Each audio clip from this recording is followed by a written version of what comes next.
Onlay versus crown on posterior teeth. Why we have to select one type of restoration or the other one, and how we have to perform them, and what type of clinical protocols we have to follow. So this is the content and the topic that we are going to treat in this premium talks that is in our program of Adhesthetics Edu Online. What is the category of premium talks is to have some clinical protocols, having a wider vision, compare the other type of seminars, like in essential seminars, longer and going more, giving more information and going more into details in a wider topic, compare maybe a narrow topic that we treat in essential seminar.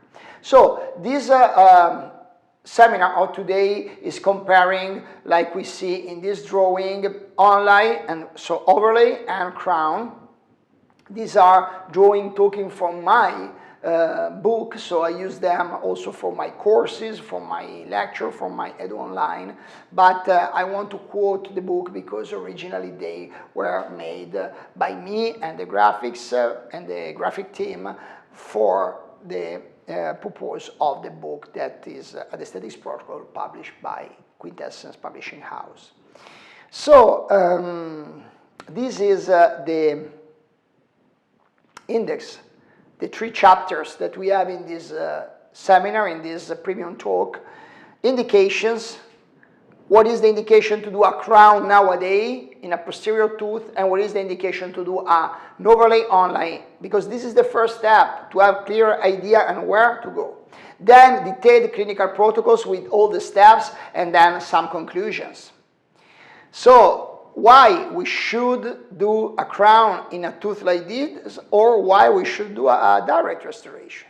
Here there is the indication to do an indirect restoration, Onlay type restoration. I don't want to stay that much on this initial evaluation, and I want just to tell you that we can move from something like a cavity analysis. We clean the cavity, we remove the carious lesion, we remove the previous restoration, and then we are ready to do a cavity diagnosis, a cavity analysis.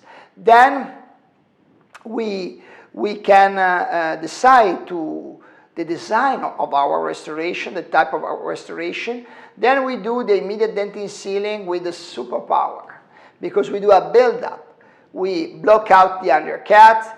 We are leaving the enamel free for the cementation. Then we determine the thickness and the shape of the restoration, and we protect the pulp and the dentin.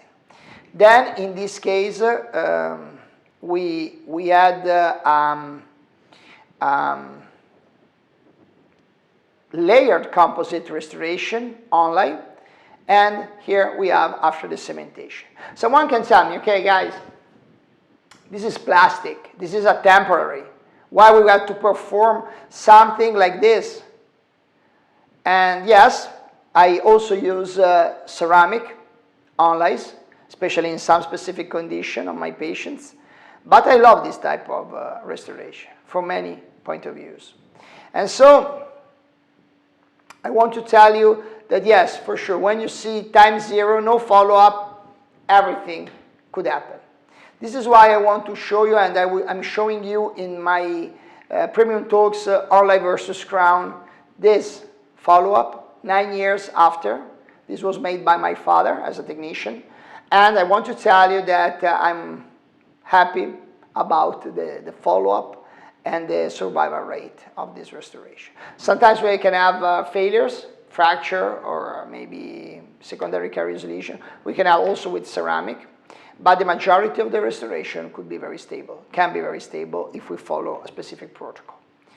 Then also here, some aspect about another case I follow there, relocation of the margin, so a deep margin elevation, conditioning, adhesive conditioning, very important, how to do the best conditioning with different type of restoration.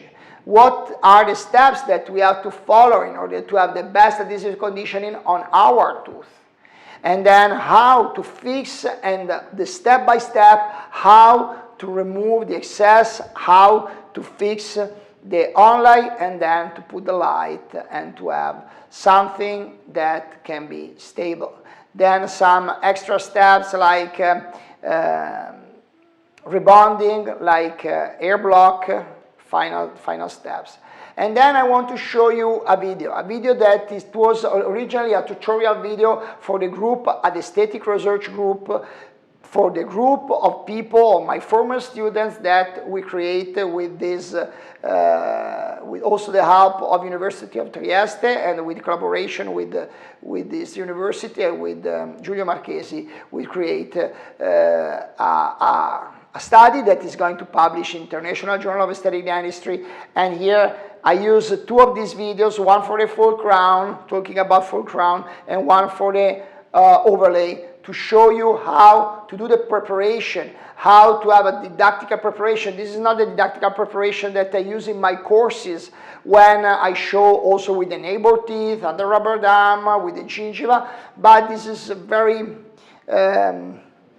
essential in order to see what are the steps in order to prepare an overlay and a crown.